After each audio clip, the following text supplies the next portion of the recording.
Okay, and there we go. This is the third episode of our second season of our Rose of Westhaven campaign. Previously, our heroes had visited the village of Otterdale, where they had to contend with this strange fungal menace and infection that had been causing problems in the town. With the aid of one of our greatest holy warriors, Tiberius, and his abundance of antiseptic, garlic, and a few other bits and pieces, they were able to sort out the problem. They all settled back in for some right roistering celebrations in town, which led to Primus getting a slightly wonky tattoo of a large phallus impudicus mushroom, also known as the penis mushroom or prick mushroom, for obvious reasons, because that's what it looks like. And more importantly, Wulfric got himself into a card game with a local man by the name of Pesh Pritchard. This local man seemed to have sort of, shall we say, shady connections. Now, unfortunately, Wulfric found himself pretty much cleaned out in the card game with Pesh Pritchard to the tune of 300 quid or 300 gold pieces. Pesh then intimated that he might be able to cancel the debt in return for a small job being done on his behalf. And he let our young Ned know that he had some contacts who were interested in the procurement of the various body parts of strange animals. And he said that at the minute he had particularly had a client who was interested in getting hold of the tail of a strange winged horse-like creature who lived in the nearby Kelderburn forest. So we're picking up now with our heroes gathering in a small tavern in Otterdale. The tavern's pretty much empty, with besides from Pesh Pritchard, this slightly greying old man with like a ratty little ponytail tied up at the back of his head. He has a wrinkled face, but he has eyes that are always like looking around, so like he doesn't miss a trick. He's always watching the periphery and what's going on. He has a long pipe in his hand that he occasionally puffs on, and a thick billowing cloud of grey smoke drifts up from it. Sitting on either side of him are what appear to be four very stocky looking individuals, extremely muscly looking individuals, wearing the fairly simple labourer's clothing that is common in the Otterdale Valley. Their facial features have a slight resemblance to Pesh Pritchard's, so it's potentially possible that they may be related. This is the time when he said, if you were interested, Wulfric, you could either turn up to find out more about it, or you could turn up and just pay him the 300 gold you owed him. Entirely up to you. So we find all of you guys walking into this small tavern, and it's not a tavern as in what you would expect in like the larger cities in the Havenlands. It literally looks like it's someone's small house. There's a couple of barrels, a couple of chairs laid out. Normally you'd expect there to be a fair few people sort of lingering about. However, the tavern seems to be conspicuously empty, aside from Pesh Pritchard and his boys. And he's sat there with his feet upon a little stool, like, puffing away on his pipe as the four of you enter. Over to you.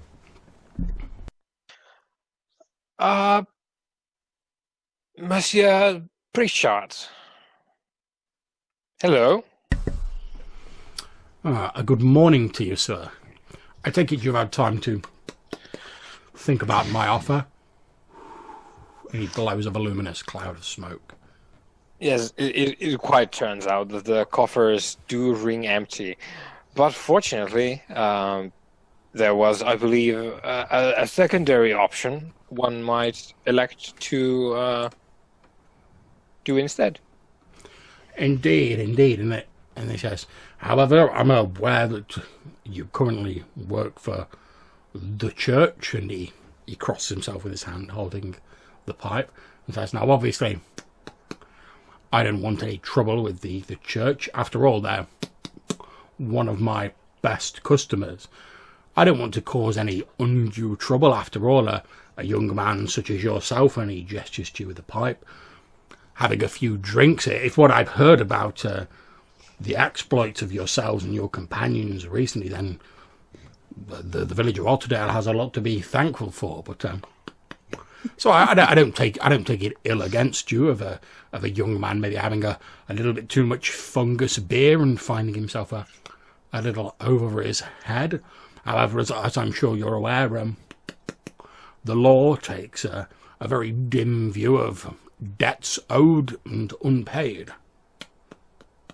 As does the church, I They're believe. standing behind I assume Wulfric went in first, so he's just standing there looking grumpy. Yeah, I'll kind of lean over to Dane as this conversation's going on and just be like, Dane, I really can't say sorry enough. I didn't expect it to go this far. I looked very much like I still have a hangover, and I whisper something like, never again. And his foot hurts like a motherfucker.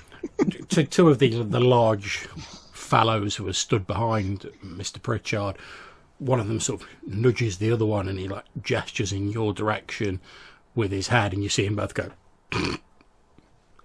That's in your direction, Primus, and they both go. Well, that is very interesting with the horse, and you say you have a buyer for these sort of things. Indeed, it's something amongst the fashion of certain nobles. I'm led to believe that the nobbled tail of this creature, with the proper treatments and preparations, can be fashioned into a sort of weapon, a mace, if you will. I know the Lord of Tame Water also awards them to noteworthy members of his guard, so there is a certain demand for them. And well, the Kelderburn is one of the few places these creatures can be found. So you actually admit you're dealing in sorcery? 'Tis not sorcery, sir. No? What kind of horse can you take its tail and turn into a weapon? Well, I would hazard a guess that any, for instance, were I to take the horn of a mud cow, a common animal, I'm sure you'll admit, and were I to fashion it into a spear, I would hardly think that is sorcery. That is simply... That is true, but not many will pay that much for a horn of a mud cow. Certainly not 300 quid. And he looks at Wulfric with a stern look in his eyes. Supply and demand. Your friend makes a very good point, sir. It's a simple matter of supply and demand. I have been contacted by some of my contacts within the noble families, all good God-fearing people. It's something of a status symbol, I believe, to have one of the tails of one of these creatures. Like I say, it is a nobbled tail they use for defending themselves. I'm not certain of the techniques of turning it into a weapon. There's simply a demand for the parts, and well, if there's demand, someone has to supply the materials. So, in your mind, a flying horse is something completely natural? Well, I dare say that a simple fellow such as myself, it's not my job to determine what is natural and unnatural. Exactly. It's the church and the one true gods. However, that. if this creature is, as you say, sir, unnatural, I would think you would welcome the ending of its existence. That is exactly what we do. So I will chalk it up to you living way out here, and you probably are less aware of the church. What do you call it when the writ, the church writ, right? When they make to combat the supernatural and magic. We do not deal in sorcery. We do not deal in the trade of magical goods and all that. That is considered immoral and wicked. So, of course, we welcome you and thank you for bringing this to our attention. And I'm sure as a God-fearing man, you will be willing to give up the name of your contact. And we'll deal with this horse. Now, I'm afraid I must disagree with you there, good sir. I'm sorry, I didn't catch your name. Dane Asher. Dane Asher. Very good. I'm afraid I must disagree with you there. It would be extremely unprofessional of me to reveal my contacts. I do pride myself on a certain level of discretion. That is understandable, and I assumed you knew. I can now say, determine you didn't. I am an appointed witch hunter of the church, and these men are my retinue, and Tiberius is my companion in this holy quest. Oh, jolly good. And if I see any witches, I shall be sure to point you in their direction, good sir. Well, of course, if you don't wish to be involved in this enterprise, that is entirely your choice. If you simply hand over the £300 that your young fellow owes me, and I'll be... We are involved in this because it has been brought to our attention that this winged creature exists, and it's nearby. It has been brought to our attention there's a collector of magical artifacts. That is the exact nature of what we're doing here. I don't mean to contradict you, sir, but I'm no collector of magic artifacts. Yes, I sometimes provide rare creatures for those who wish to pay me to collect them. However, I do not provide artifacts or anything of that nature. Artifacts, relics, leftovers, whatever you call it. Well, yes, I have on occasion retrieved relics for Mother Church, but... It doesn't really matter. What we're interested in is hunting down this horse, and we're interested in your contact, and I assume you are a God-fearing man? Of course. Willing to serve King and Church? Well, of course, sir. Then you also are willing to understand that Wulfric here, as misguided he might be when he's in the drink, is still a servant of the church, and as such, it is unseeming to collect money from such a holy man.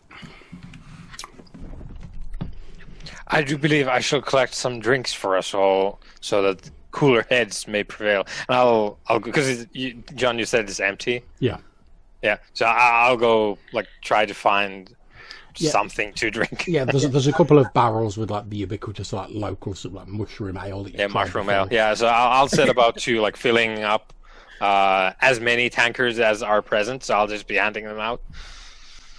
I'll effectively when Wulfric heads off, I'll kind of lean over to Dane and just be like, Dane, I understand this is a rather difficult predicament, and if we cannot figure out the divinity of this animal, and it is something ungodly, I would happily shoulder this burden on my own and help Wulfric climb out of this debt.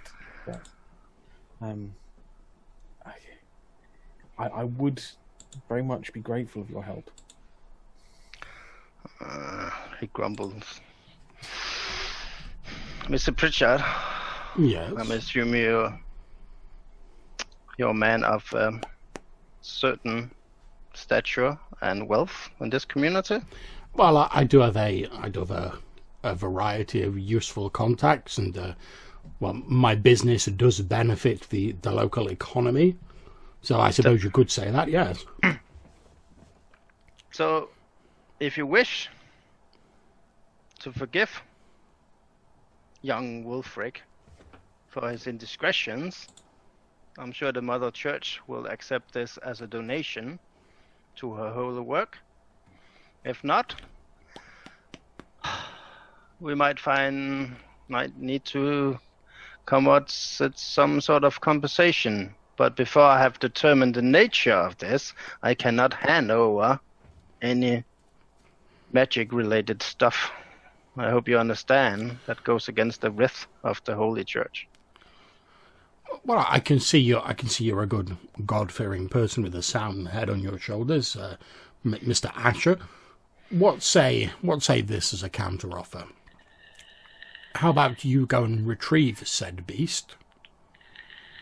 You judge whether you believe it to be some demonic creature or simply a natural beast, as I believe it to be. If you deem that it is unnatural in any way and you should not wish to return it to me, then perhaps you could return. I would take you at your word as a God-fearing man that you would return here, and we can then discuss any potential reparations or donations in relation to young Mr. Wulfric's indiscretions at the gambling table. Yes. That sounds fair.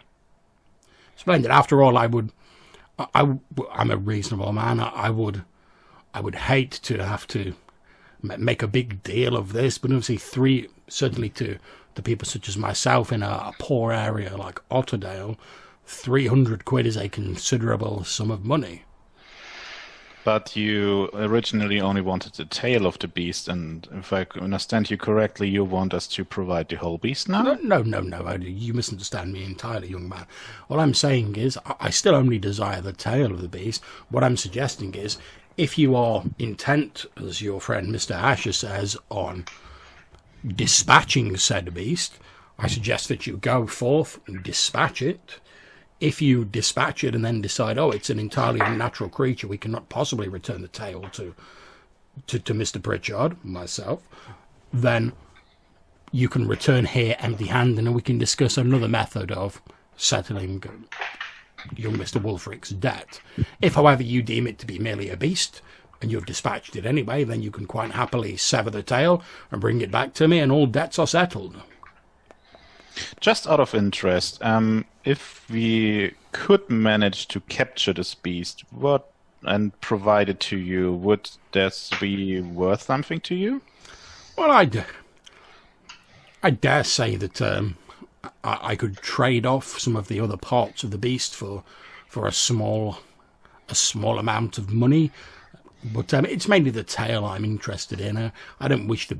Whatever this beast is brought back alive. I'm not starting a menagerie after all. I'll kind of lean over to Primus and be like, let's not count our flying horses till they're caught. Yeah. I'm just trying to see what our options are. I understand, my boy, but we've been dragged into this situation already. We don't need to drag ourselves any further. I'll kind of like woefully pick up one of the tankards that Wulfric's pouring and just kind of like give him like a little sad glance. Good, Mr. Pritchard. I will still need the name of your contact, of course. And we'll be off. And when we return, we will see if this tale is natural or not. Very well. I suppose if you're as a servant of the church, I wouldn't normally give out this information, but I suppose as you are working for Mother Church, he again crosses himself, I don't really have a great deal of choice in this matter. My contact, although I so do not wish to give you their name, my contact is someone who works directly and reports directly to Lord Tamewort. Lord Telmont? Tamewort. Tamewort.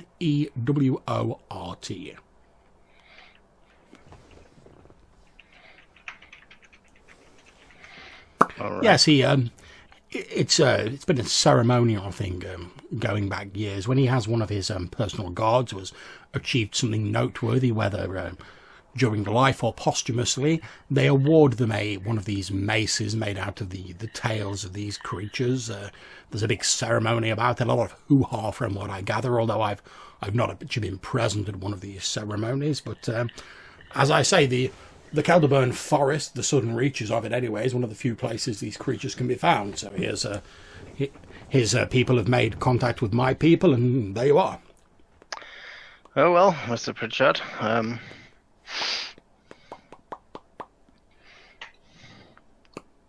certainly wish the situation was different, but since young Wulfric decided to be indiscreet in his off hours. We are where we are. And he leans over and offers his hand. Mr. Pritchard reaches out, shakes hands with you. All right. Now, is there anything else I can help you with, gentlemen, before you set out? No, we're good. Let's go. And he turns to Tiberius. Before you do go, I believe, if I remember correctly, the creature itself, the beast, is known as an Equinian in academic circles. I can't claim to know a great deal more about it, other than the fact it's supposed to be fairly dangerous in light of the club-like tail and winged, apparently. I can't say I've ever seen one directly. Very well. I will look around and see if I can find something that could aid us in capturing or dismantling this beast. Yeah, I would basically look for these animal catchers and the nets we talked about. Yeah, that's fine. You go and buy a few supplies before you head out. That's not a problem. Yeah.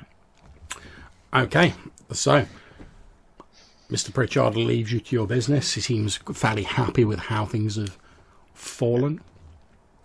I assume we go back to where we have our kits, our gear. Yeah. I will hand everyone a long stick with a lasso on the end and a net.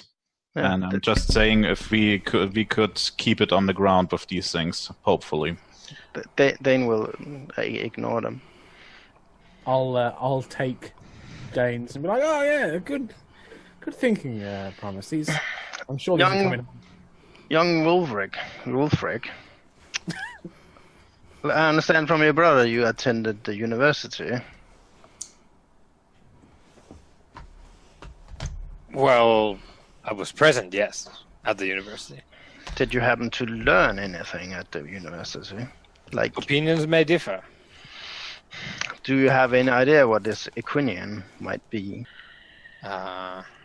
One. No. Oh, it's a 2. Oh, okay, splendid. I rode one to school every day. You have actually heard of these creatures before, and they from what you remember seeing one of like the old sort of like fantastic like bestiaries, the hand illuminated ones when you were in the university, and its opinions seem to vary as to whether it's horse-like, hence the name Equinian, or whether it's more leonine in its sort of form. It's described as variously having sort of a feathered or scaly wings. There's a few descriptions of it having like shimmering green scales. They're also there's a few sort of notes in the books you've read saying that they're supposed to be like fairly intelligent, and there's a few diagrams showing this like large sort of almost like like the sort of spiny dinosaurs that have like the huge like knobbled tails on the end of them that used to use as clubs. It's described as having something similar to that on its tail. So, from the old codices, which I must say, half the time, just green cap hallucinations by bored monks. The Lord forgive them, but that's just the way it goes. If you ever pick one up, let me see, and we'll figure it out if it's any worth. But the beast in question is a sort of there's a technical term for this in the business, as we say, but it is a combination of several features of seemingly unconnected beasts, so to say. Some lizard-like bits in there, scales. Also, obviously, the horse bits. And then various quantities of mace-like bony structure replacing or acting as an extension of the tail, which sounds grisly and horrifying. And then a lion. I'm not sure where the lion fits in, but I presume it's probably going to be the mouth areas, because that's the scary part of the lion, if you ask me. A mace-wielding lizard lion? That doesn't sound very divine at all. No, it sounds directly. These are well, they don't. There's not a lot of them. I guess because you would hear about this in every tavern, and we haven't. So it's probably quite the find if we actually manage to bring it in. Should be able to. Actually, now that I think of it, I do remember an anatomy sketch of this thing, and I believe with enough time and a very sharp knife, I could instruct someone with a stronger stomach to disembowel this beast, and we could sell the parts for considerable coin and fund our future excursions on behalf of the one god. Not in this for coin. We will. No. I was bringing it back. You. I was bringing it back to the church. So we take the beast, we disembowel it, the foul thing that it is, and sell it to unscrupulous individuals, and thereby appropriate their gold and their coin, and use it for good in our services, in our pockets, for the church. Indeed, Wulfric, you could possibly offer some of that gold as penance to the previous dalliances. After the appropriate cuts have been made. Speaking of gold, what in the world did you get the gold to gamble for? Well, We both awkwardly. I mean, you did not gamble without having coin. I would assume that's how you ended up owing 300 gold. You start with some, and Primus here was very kind to fund the nest as it was, and then I imagine Primus has stood there like the nest, and then the eggs, as they do, they multiply. Some of them hatch, but then they fly away, and there's no more money. I believe your skill at gambling and your level of inebriation have issues and pits and troughs. The proper intersection is a thing that I haven't placed on the map yet. I do not mind the need to imbibe. Either would it be in pleasures of the flesh, or pleasures of the drink, or even pleasures of the pipe, if that need be. But I would like you to act as what you are, and you are in the witch hunter. I just sort of like spread my arms like, what is that? Well, you are serving the whole church. I'm sure your brother can tell you what that entails. Yeah. And whereas on the other side of things, when Dane says like pleasures of the flesh, Tiberius is like, We all still have anchors in our flesh. I understand that we are doing what we're doing is rough, it's hard, and it's often will be horrifying. So thus the need for relaxation. But the next time you feel the urge to go gamble with a scoundrel, maybe think of all the orphans of the war you could help instead with a donation of gold. indeed, think of the joy of doing God's work. That's what keeps me going in the dark times. Well, we can split the money next time, and you, Dane, can give away all the money you want. Okay, what money? Did you find any money in the lair? Yes. I'll just be like, Okay. He sighs. Fine, but again, I don't mind the need for blow up steam. I'll just And be I'm really not. like, well, we should probably get everything packed up and ready to go if we're going to be dealing with this demonic flying. What was it? Moose bear? Indeed. A lizard horse is where I would put it, with a mace in the rear end. Indeed, a mace wielding. Now, Tiberius, while we prepare for the excursion, I would like you to see if you can find a local guide for us. Oh yes, of course, Dane. Your conversation's interrupted at this point when you see a young girl in her teens approaching you. Obviously, you're all sort of out and about getting your stuff together, having a little discussion in the town square, etc.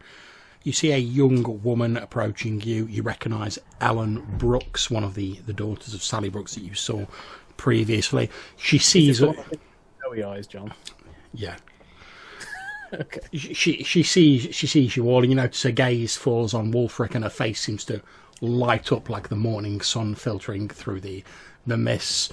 And she hurries over to you all. You see she's got like a basket under her arm, you know, like a few like bread rolls in it, etc., and some mushrooms. She hurries over and she says, "Oh, good. I am glad to see you decided to spend a bit more time in our village. How are you all this fine morning?" Oh, hello. Yes. Good morning. Yes. It's been an interesting time. We're actually looking for a guide for the local area. We're looking to do another excursion. Oh, really? You know, it's like, as she's talking, like she doesn't take her eyes off Wulfric, even though she's like talking to you. She's like, oh. Yeah, pretty much. Smooth operator. She's like, oh well, I know the local area fairly well. And where is it you're thinking of going to? I'll kind of like glance confusedly at Dane. Hang on, Dane is just gonna check his map. It's the Calderburn Forest. Yeah, we're going to the Calderburn Forest. Do you know that? She goes a little pale and drops her basket. The bread rolls spill out of it as it falls on the floor, and she says, "Oh, why would you want to go to that awful place?" We have to find and he looks over Wulfric, a lizard, lion, horse.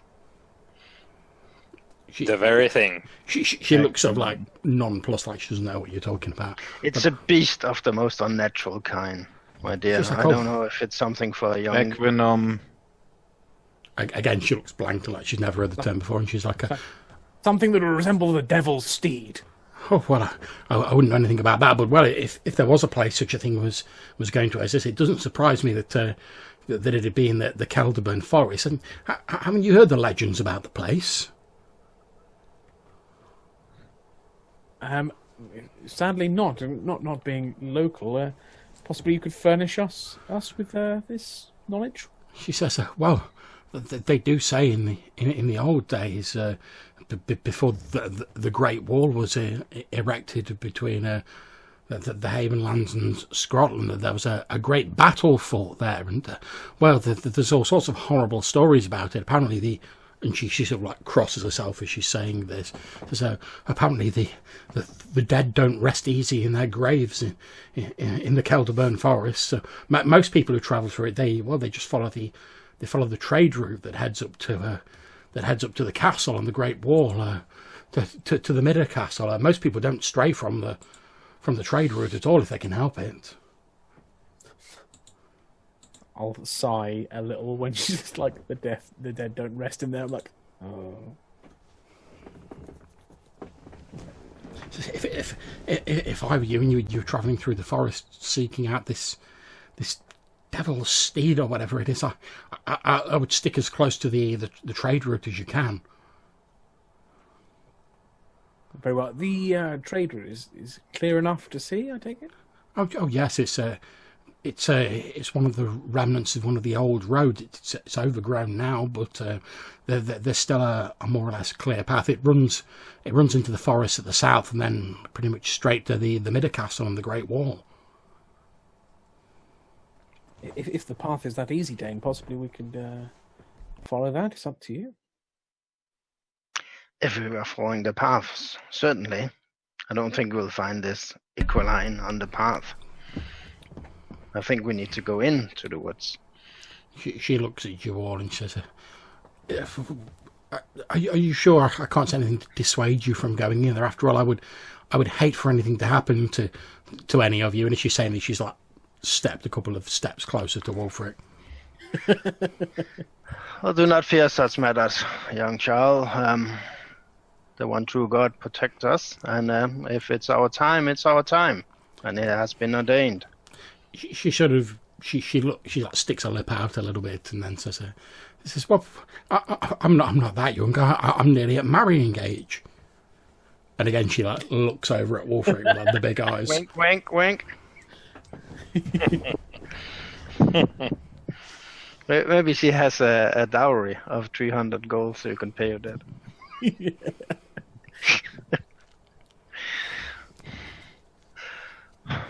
Do you know anyone who would be willing to act as a guide in this accursed forest?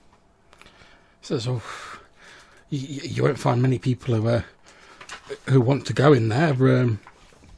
I suppose old Albert Pritchard might at least take you into the outskirts. I mean, he's always herding his mud cow herds on the outskirts of the forest.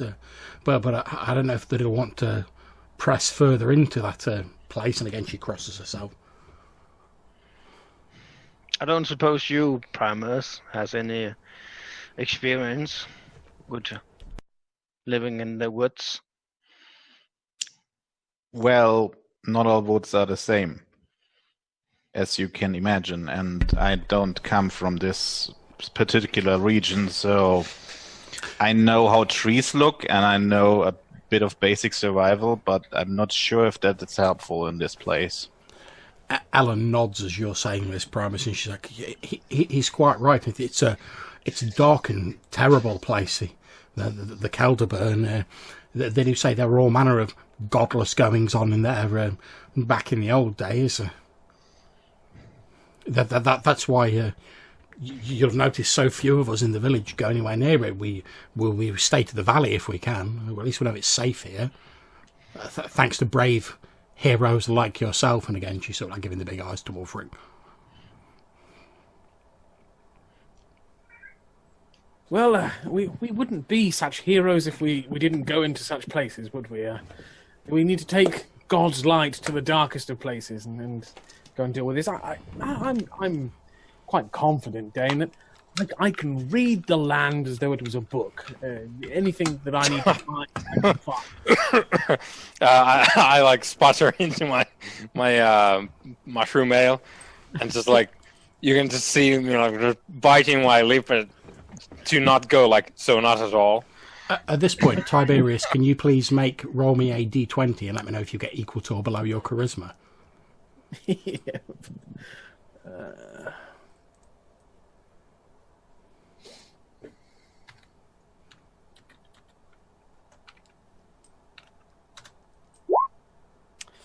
Oh.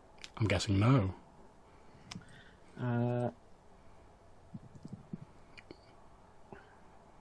I'm far over. That's fine. Carry on. Okay, but I can read the land as though it was a book. I'm sure, if nothing else, I could follow our tracks out to the way we came in if it came down to it, Dave. That's good. The Lord will guide you in our steps. I'm confident. He always does. Well, let's be off then.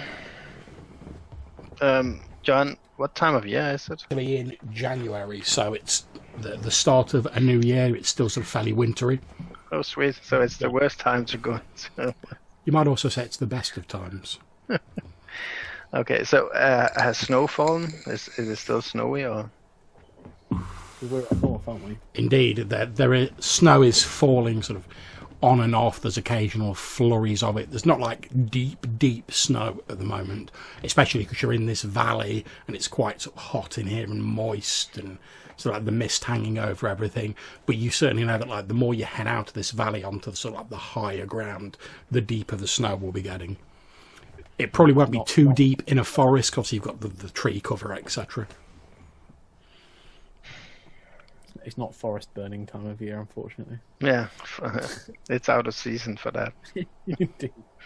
Well, it just means we need to try harder.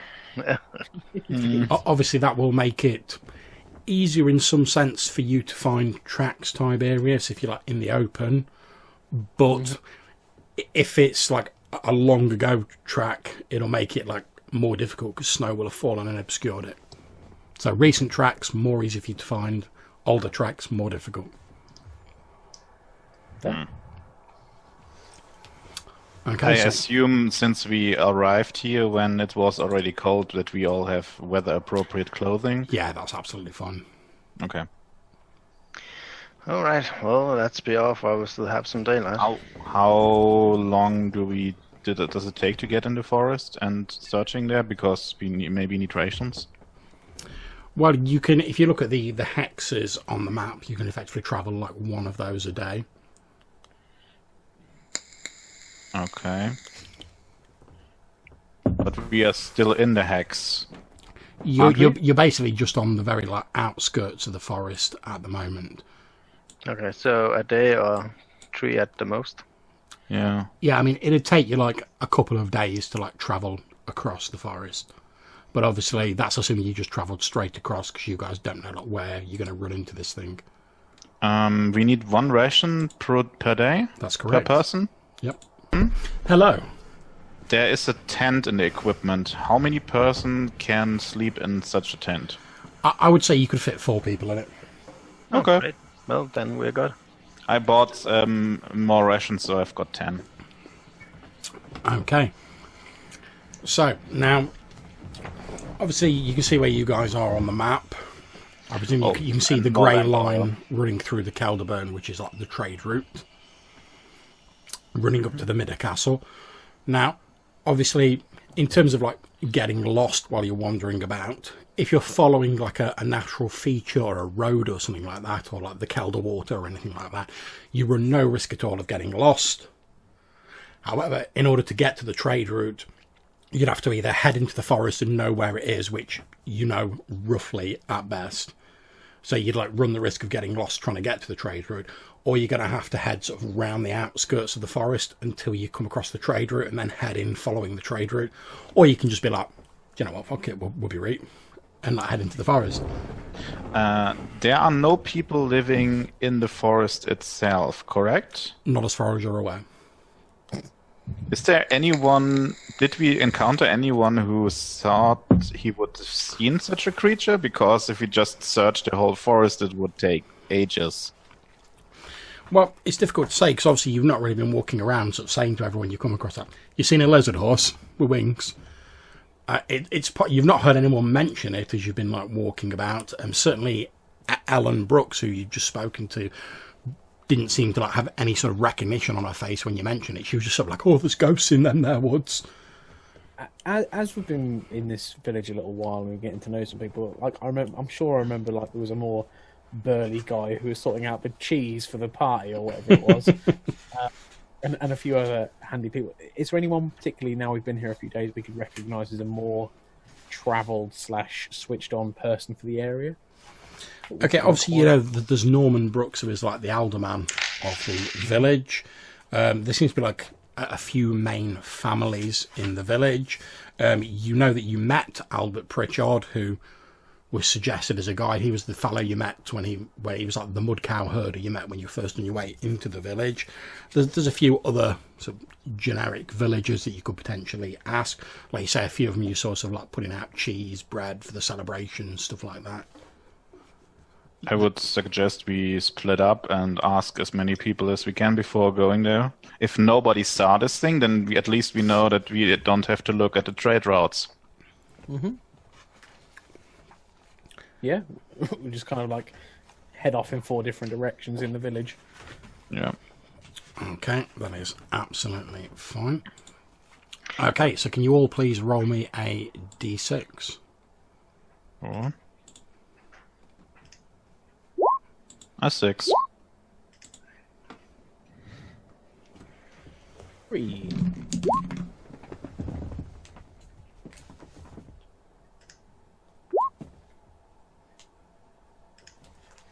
Internet high five. Dane. Yeah, not sure it's a good thing in this system. Maybe. We will see. By the way, when he walked with Tiberius, when you're in the lair of the beast, did you come across these adventurers? Or the remains? Was this where you found the goal? I just kind of awkwardly be like, well, to be honest with you, Dane, creature was vast and very, very dangerous. It ripped through my plate in a single shot, and we were almost certain that anything down there would be dead. So we rolled 3 barrels of oil in there and cleansed it with holy fire. The only person we found in there was dead for at least 10 years or more. Indeed. I believe they may have been added to the ball that was this congealed mass of mold. Let's see. Okay, so in terms of like when you're walking around, you're trying to find these people. What are you actually doing? How are you like trying to locate someone who can act as a guide? Like, what do you say? Just generally, sort of like, what sort of thing are you saying to people? Are you literally going up to people and saying, "Fancy a trip into the Calderburn? Heard it's haunted." No, Dane is gonna try to find someone who would go out hunting rabbits. Is it legal to hunt deer and big game in this setting? Yep. Okay, so a hunter. He's trying to find a hunter. Technically, it's a sort of legal grey area, because technically, if you're sort of hunting in a forest that's like owned by a noble, then it's classed as poaching. However, if it's just like little stuff like rabbits and things like that, they tend to turn a blind eye because there's loads of them. They're not bothered if someone kills a few rabbits. If you start like hunting deer and stuff like that, they tend to take a dim view of it. Okay, so he's gonna try to find a hunter. Okay, so after you've been wandering around a bit, both yourself and Primus, you come across a sort of gruff-looking man with a stubbly chin. You can see like most of his clothing appears to be like made of fur, sort of like crudely hand-stitched together with leather thonging. You can see he appears to be like, actually, as you walk across to him, he's actually trading some furs to like some of the other people in the area. He's got a long stick over his shoulder, and there's like a brace of dead rabbits hung from this stick. I was looking for someone who trades with merchants or a merchant anyway, so yeah. Okay, so Dane, you and Primus have seen this guy. He's just finished trading with a couple of the villagers, like giving him some rabbits, etc. They've given him some coins, or more likely they've bartered and they've like given him some bread and fish and stuff like that. Good day, good sir. Morning. You seem like a person who frequents the area and knows a bit of the places other people don't know. He says, well, don't live in Valley proper. Got a small shack up north, but does me. What of it? How well do you know the forest? He says, well, I stick to the outskirts mostly, but there's good rabbiting in there. Did you hear from some kind of mystical creatures living in there? Says, well, I won't put too much stock in it, sir. There's all manner of rumours and whatnot about scary things that live in the forest. I ain't seen nothing like. People tell it, the way people tell it, there'll be like ghosts and ghouls lurking around every tree. Well, I ain't seen nothing like that in all my days. Did you hear something about a flying horse creature? He says, well, you're trying to pull one over on me, ain't you, sir? I assure you I'm not. No. He says, well, I ain't telling no flying horses or anything like that. He says, well, I've heard how there's supposed to be rumours about people who are buried in the forest and whatnot, and occasionally someone comes by looking for like rumours of like treasures and stuff like that, but wow, I think it's all so much horse feathers myself. Well, you're in luck. My name is Dane Asher. I'm a witch hunter of the Holy Mother Church. This is sort of like he takes like a wary half step back, and you're like, I'm a witch hunter. He's like, This is Primus.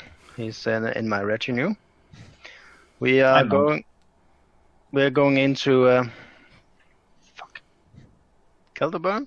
Yep. Calderbury Forest. He holds out a hand towards you, and it's got sort of like dried blood and like bits of fur clinging to it. Yeah. And he's like, Arnold Garbett. Nice to meet you, Mr. Garber. So, right. We are looking for a guide to take us in there. safely to all the dangers that might lurk in a mundane forest. He sort of goes, And, when you say dangers, and he's like, well, it can be easy to get yourself turned about and lost in there, I suppose. exactly. So this is your opportunity to serve the Holy Church and find your reward in the next life. He says, well, that's as maybe, but I'm more concerned about my reward in this life, but begging your pardon, sir. Well, you should be concerned about your reward in the next life. After all, this life is just a mere moment in eternity. Can he see his cleric nearby? Tiberius, is he nearby? Yeah, everyone's sort of wandering around. Like, it's Okay. not a very big village, so you can easily he's shout to him. waving Tiberius over. Can I gesture to this guy something that Dane can't see? While he's calling me over. Yeah, you can stand behind Dane and do this. Yeah, I would basically just open a bag full of gold coins and wink to him. You see his eyes like widen a little as he sees that, and he says, well, if you're gonna, he's saying this as you walk over Tiberius, so you hear this. He says, well, if you're gonna recompense me for my time after all these rabbits don't catch this elf and that, well, I suppose I could guide you into the outskirts of the forest. You trying to get to the trade route, the castle, the wall, what? We're gonna follow the trade route for a while, I think, and then we're gonna look after trails of this beast we're looking for. He says, well, I'll tell you what, sir, I'd feel a bit bad taking your coin, but I'll give you a bit of advice. If you're going to follow the trade route, look, head 2 days south from the valley, you'll see the trade route, then you can just follow it back north into the forest, and you won't even need a guide. The thing is, if you haven't heard from... Did you trade with people who use this trade route? Occasionally. But you never heard of this creature, correct? No, I never heard tell of a creature like that. So we can assume the creature isn't near the trade route? I think that's safe to assume, yes. Why should we go there then? Well, we need to go into the forest. It seems easier to go with the trail road for a while and then head into the forest. We should still look for clues where this thing might be. Well, Dane, you call me over? Everything okay? Yes, this good man will act as our guide in our holy quests. And Fantastic. Doing the work. I want you to give him a blessing so he might receive his just reward in the next life. I will stand silver cross at hand and kind of like almost just kind of wait for him to kind of like drop to a knee or kind of in a respectful manner and just kind of like pause. he just like bows his head a little. And I'll regale a lovely sounding Latin kind of blessing. Something that sounds nice and posh. Splendid. Make me a D20 roll. Let me know if you get equal to or below your charisma. Or you can use your wisdom if you prefer. Under by 6. Okay, the blessing actually does seem to like buoy him up a bit as you sort of go on. It seems to become like more official to him, like now he's actually like doing the church's work sort of deal. And by the end of it, his sort of previously like gruff face has like cracked into a bit of a smile, and he's like, "Oh, mighty generous of you, your worship. When was it you was hoping to head off?" Now.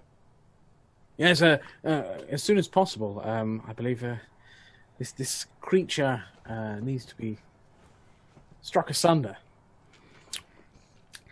Right, you are then. You got everything you need. Got enough food. Got enough water. Everything like that. I believe we've all got trail rations, and I've got a bedroll, and Dane has a tent, and I'll kind of like look at Dane awkwardly in the kind of knowing factor of, yes, I would like to sleep in your tent, please. Whilst this conversation is going on, obviously Wulfric, you're still with the besotted Ellen Brooks, and he's sort of looking at you, and she says, Tell me, have either you or any of your brave, stout fellows given any thoughts of maybe settling down at any point? I do believe that largely depends on, well, I suppose, how our luck at certain card-based games goes. She says, yes, it's a rather complex affair at the moment, as it happens. She furrows a brow and says, yes, I've often thought how wonderful it must be to travel to all these different places. And my mother says I'm a daydreamer. That's always been my problem. But I often think how wonderful it must be to see all the big cities and the towns. But well, so few people in Otterdale ever actually leave the valley. Mm-hmm.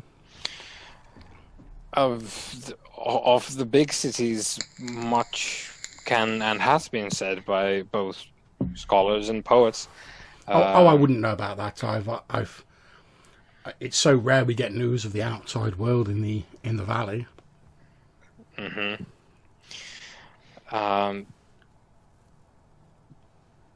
To be quite frank, it is much the same. Just the clothes change a bit, the words change a bit. I think much the same. Less mud cows though, in Great London. She sort of sighs and looks a bit sort of like wistful as you say, like Great London. Obviously, this place that she's probably only ever heard dimly about. Yeah. I might as well have said like Elfland. Yeah, you may as well have just been like, I'm like that with royalty, like the way she's like. Yeah. And she says, "Well, I do hope that you return from the forest safely, and that perhaps yourself and your friends will come back to the village." I presume we will, in any event, and obviously some of us, more than others, will be praying for our swift and safe return. I have no doubt that well, some doubts, obviously, but we have individuals who are strong of arm and than me. So I do place my hopes in. Well, it's a horse. I understand, a scaled lizard horse we're going after. So I don't. I mean, it's a horse. At the end of the day, wings or not, scales or not, it's a horse, not a dragon. So.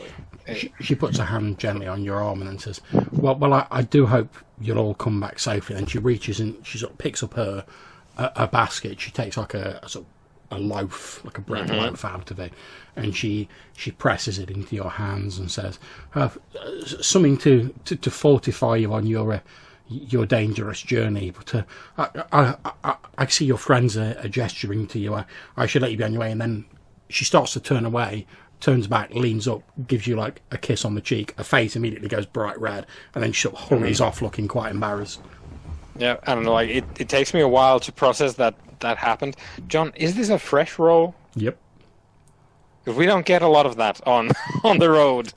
To be honest, and it's effectively like a single ration because it's like a proper like loaf. It smells like it's only just been baked. You know, that fresh bread smell. Yeah. Because like it takes me a while to process that. Like she gives me a peck on the cheek because I'm like, oh, like this fresh bread. Like what the shit. So I'm gonna take a minute because I need to. I'm going out for like a bit of oil or maybe some butter as well. No problems. I probably will be glancing over there as beckoning Wulfric over as I know this kind of stuff's going on, and I'll be the opposite way round. I won't really take note of the bread, but when she gives him a peck on the cheek, I'll be like, "What's going on? Something's afoot." Make a note, dear diary.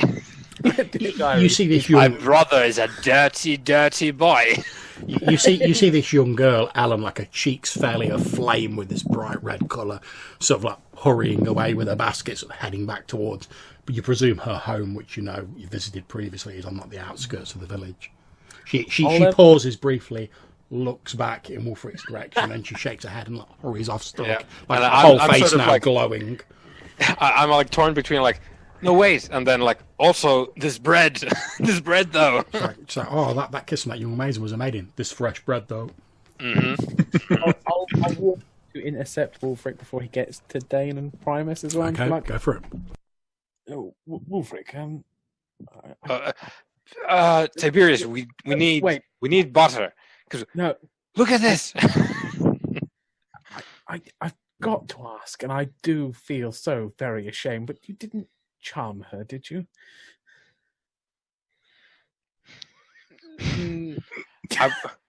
I wouldn't do it for the bread. I mean, I do have the coin. It's just, I'm not sure why you thought that. No, of course, it's quite silly. Butter, yes. Let's get some butter. Mm-hmm.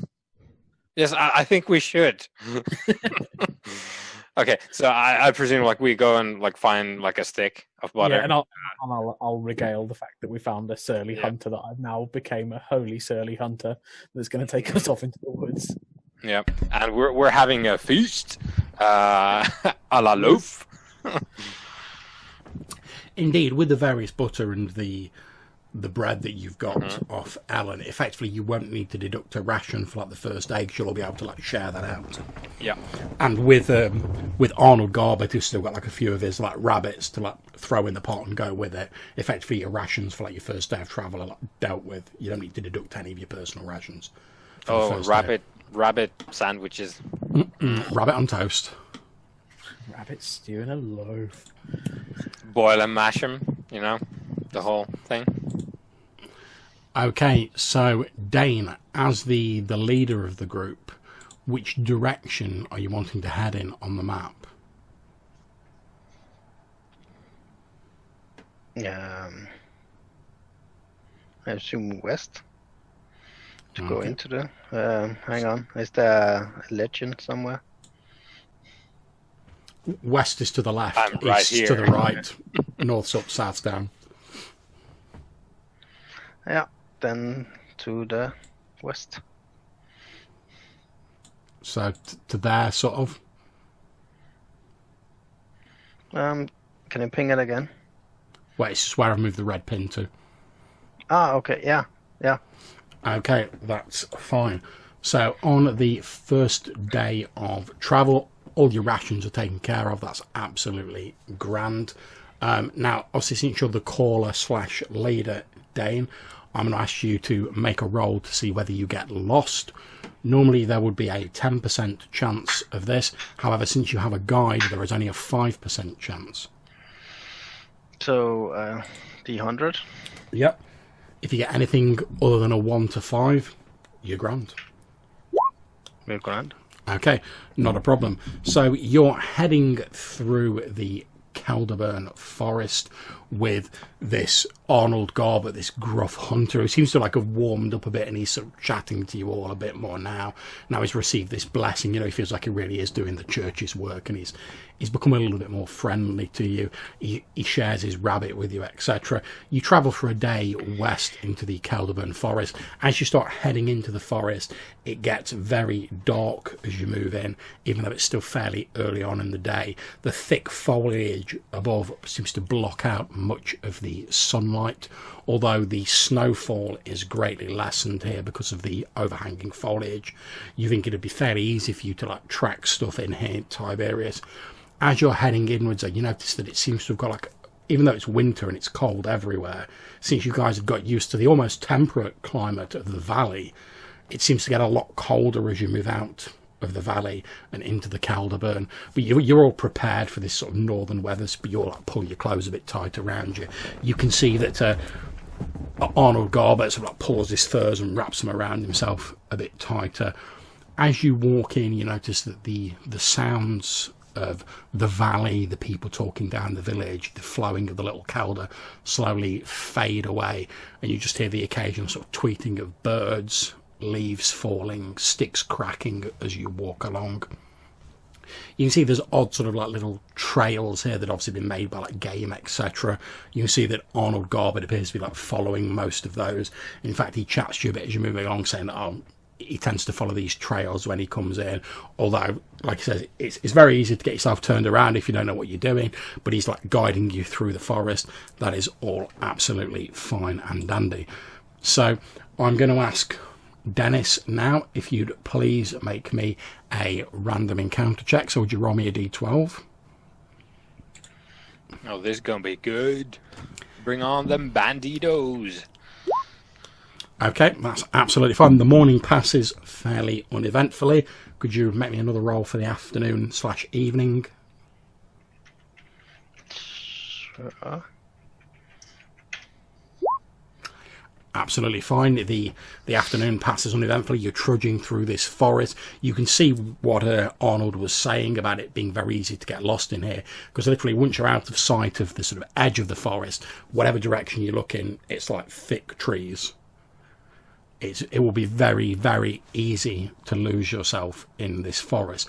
Although as you're getting near the end of the day, you can just about sort of hear the trickling of water in the distance. You can tell by the light sort of dimming even more that it's started to get to the evening. You know, you start making your camp, setting up your tent, etc. Do you set up any sort of watch system? Yeah, I think Wulfric will be our as a small punishment. I'll take a watch as well. What, a holy man standing on guard? No. Obviously, Arnold, How if you many need to watches keep, do we need? down to you, depends on how long you want to spend on watch. Arnold says, well, I don't mind keeping an eye out for a bit if you want. Okay, so I'm guessing what 6 hours sleep or something like that in a cold forest. Yeah. Yeah. So okay. So Luckily, because your tent really only comfortably sleeps 4, but you're squeezing 5 in because you've got Mr. Garbett with you. It's a bit cramped in there, but it's actually quite toasty. Okay. So Primus and Wolf. Is it Wulfric or Wulfric? Well, Wulfric, it's as it is written out. So Wulfric, the first, Primus the second, and our guide the third. And then management will just sleep in.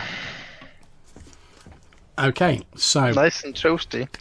So effectively, we've got Wulfric taking the second to last watch, and then Garbett. Is that correct? Yeah. Okay. So, Wulfric, you've just changed your watch over with Arnold Garbett. You're just sort of settling down, you know, like he's dropped a few of his furs in the tent. You can hear the others like snoring away. You're just settling down in there when you hear Garbett outside going, "Who's that there? Show yourself!" I just sort of, because I was settling down, I just reversed the motion as always something. And I get up because I presume that he's going to need a hand, maybe.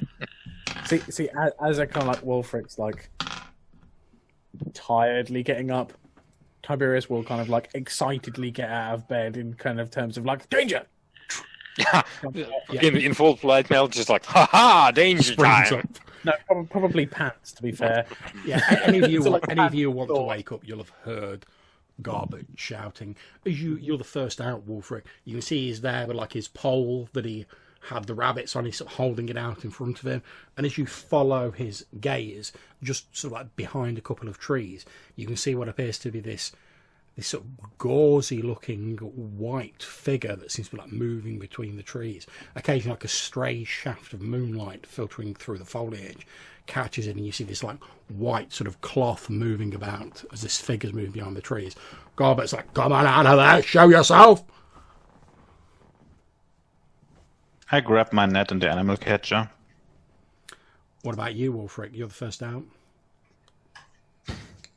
What's the light situation? Does Garbert, does he have a light source of his own? He hasn't. You see, there's like the embers of the fire, which cast like a dull light around.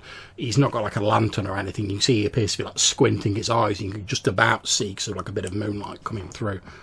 Yeah. I'm gonna grab one of my torches and like light it from the remains of the fire.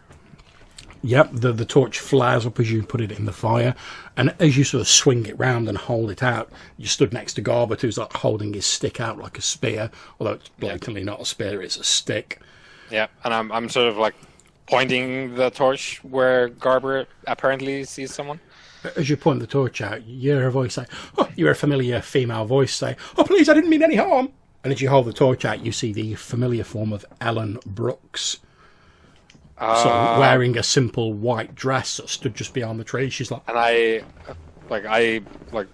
lower the stick and I stride towards her like, you can't be out here at this hour. This is not good. And I like go to her.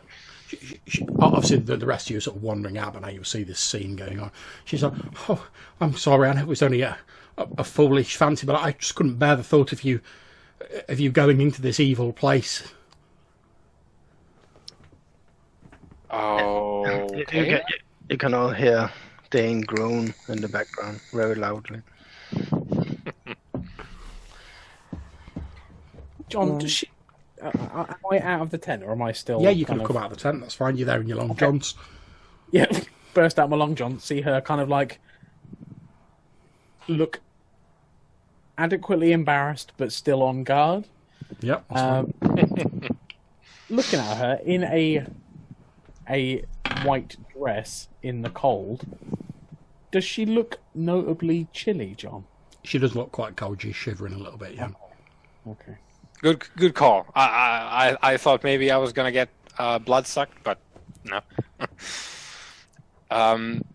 Because I was just settling down, so I probably like have some of my winter stuff still going on. So I grab like a coat and like put it on her and say, "Well, since you're here and we most definitely are not trekking back in this darkness, I will set up my tent. For I too have one. I did not mention it to you as you were so enthusiastic about getting your own, and I did not wish to deny you that. So, Garbert, could you get some more wood for the fire, and I'll get the other tent going, I guess." Yep. I'll just be like, you had a tent all this time, Wulfric? Yes, and I told you, but there is only so much space in your head for these things, and Tiberius, I have accepted this fact a long time ago. Well, obviously there's a lot of religious teachings to go in, and obviously something has to slip There's out. terribly important things. Let me worry about the tent. Alan says, "Oh, you should be careful. There's boars and bears and all sorts of creatures in this horrible place." And she sort of looks around, shivering a little. So just to make sure, Wulfric sets up his tent, and he sets it up very close to our tent. So where Tiberius is sleeping is right next to the tent. Yeah, I mean, I wasn't going to set it like 100 yards into the dark forest. It's like that's some like horror movie bullshit. It's because of the story Rob told. No, I'm setting up right here, like by the fire. Dane will go over to the frozen girl. She's stood there sort of like holding her arms and doing that and sort of shivering a little. I give her a blanket. She takes it gratefully and says, "Oh, thank you, sir," and wraps it around her shoulders. I will give you something for your courage, but this is very silly, girl. She says, "Oh, I know. I just couldn't stand the thought of you all coming into this dreadful place." And it's obvious while she's saying that, what she actually means is, "I couldn't stand the thought of Wulfric coming into this dreadful place." Could I assume you haven't informed your dear mother of your departure? she looks a bit embarrassed and then just like shakes her head slightly. So you do know you probably caused her considerable concern now. She she breaks down into gentle sobbing and then she says, I know it was foolish, sir. Please forgive me. Like I said, I just couldn't stand the thought of you all disappearing into this dark forest. Did you at least leave a message or something? Again, she through a sob, she shakes her head. Okay, John, on a horse, would it be? I mean, is the snow so thick that it wouldn't matter, or would we be able to get quicker back on a horse? Oh yeah, you'd be able to get back quicker on a horse, no problems. He's just fine. I'll take you back. Tiberius, you're in charge here. I'll be back in the morning. Surely we're not going to travel. We're not going to travel after nightfall. With everything else your mother has been through, yes, I will not have her go through a night worrying where her daughter might be. You notice as you're saying this, she looks torn because she can. It's like she can understand what you're saying, but she keeps like glancing back at Wulfric and stuff like. She's like, "Oh, obviously I don't want to leave him, but you're right what you say about my mother." She's like, I'll be like, Dane, are you sure that you'll be all right? I mean, are you going to be able to find your way back to us all right? I wouldn't mind taking her if you'd like to stay here and keep guard. This is obviously the more dangerous area. Okay, fine, you take her. Bring her back to her mother. Kind of as you just kind of, I'm like, oh, yeah, okay, like you are. "Jolly good." I'll put some trousers on. I'll kind of go into the tent and stuff. I'll also kind of like, as I say, I'll put some trousers on, kind of glance at the lady and just be like, oh. Just kind of scuttle into the tent. Okay, no problem. A few minutes later, you've got the horse. You're all togged up, Tiberius. You can see, as Dane's been talking to her, he's obviously sort of like won Ellen round, and she's like, "Oh, you're right. I should really be getting back. I don't want my mother to be worried. Although she's her health's much improved thanks to all of you. I don't want to be a burden on her." I think you're perhaps you're right, Father. She says, talking to you, Dane. Does Tiberius has some sort of light, or otherwise he can take Dane's lantern on the way back? I have some torches, but that's good. Right, be off, be safe. Right you are. I'll be back as soon as possible. Okay, so you're heading off with young Alan Brooks, are you? I am.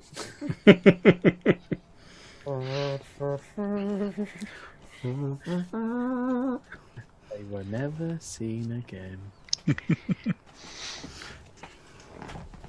Okay, that's absolutely fine. So you start riding off with Alan Brooks. She's got her arms around your waist. You ride off, quickly leaving the others behind, Tiberius. You head towards the outskirts of the forest, following your trails, which, like I say, is fairly easy because of the snow. So you're not even going to have to make a roll for that. You follow the trails. You're just about, you think you must be like a couple of minutes from the edge of the forest when sort of on the trail, you're actually following these like animal trails that Garbett led you down. When you hear like this,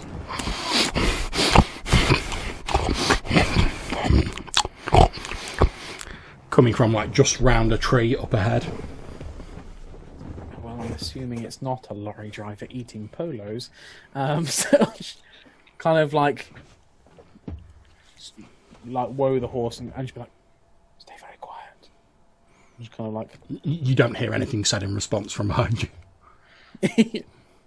And I'll just put a little bit of like the torchlight just to try and get a little bit more of a view of what that might be. You look round, and as you look onto the trail, you see what appears to be a large bear and it appears to be pawing at something that looks like a sort of bundle of tattered rags on the ground. As you're sort of like looking at the snow near it, you can see like speckles of like red splattered on the snow. And as this bear's sort of poking around with its snout, it lifts up, you see like blood speckled on the end of its snout. Okay.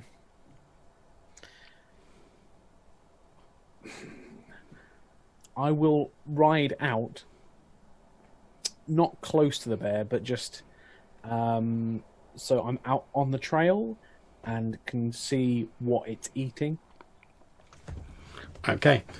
So, are you trying to like be stealthy about this, or are you just like riding out and ho there, bear?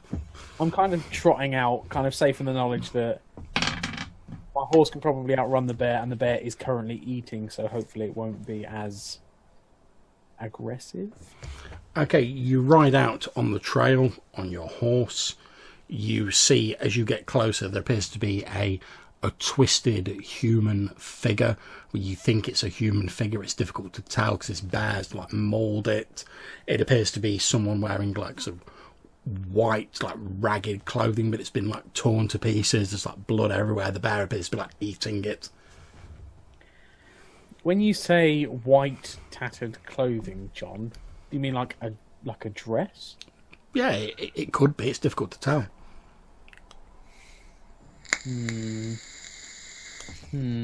I'm deeply suspicious.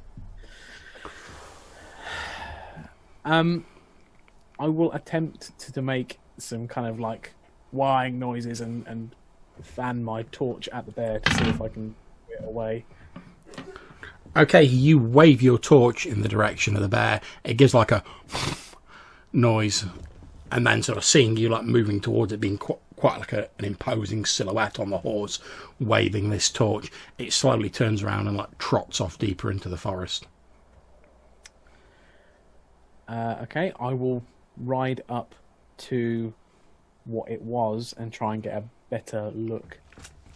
Okay, as you look down, you can see the body of a young woman wearing a tattered white dress, covered in blood. You can't really sort of like see the face because it's like mangled and like half in the snow and there's blood everywhere. Okay.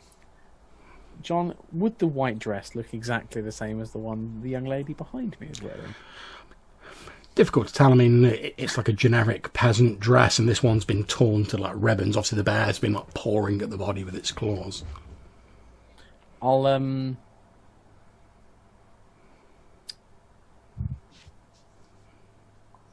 will, holding my torch out, making sure it's kind of like still nice and proud, and just be like, one moment, I need to see who this poor devil is, and possibly we need to take them back to the village. Okay, you look over your shoulder and you find there's no one on the horse behind you. Oh,